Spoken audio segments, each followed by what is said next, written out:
was lucky enough to meet the owner of this beautiful GT6. He put 6 years of effort into this, and he is literally painstakingly nut and bolt rebuilt this car to one of the highest standards I think I've ever seen for a Triumph.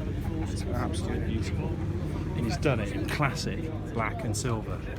As he said, you know, these in the day were slightly disparagingly known as sort of small E-types or the poor man's E-type. They're certainly not.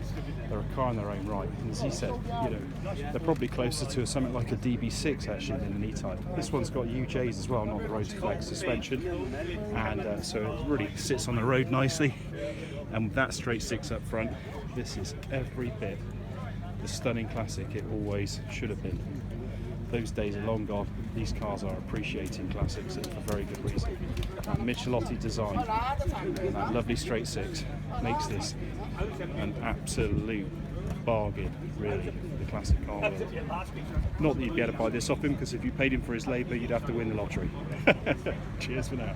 And there he is there. Top fella.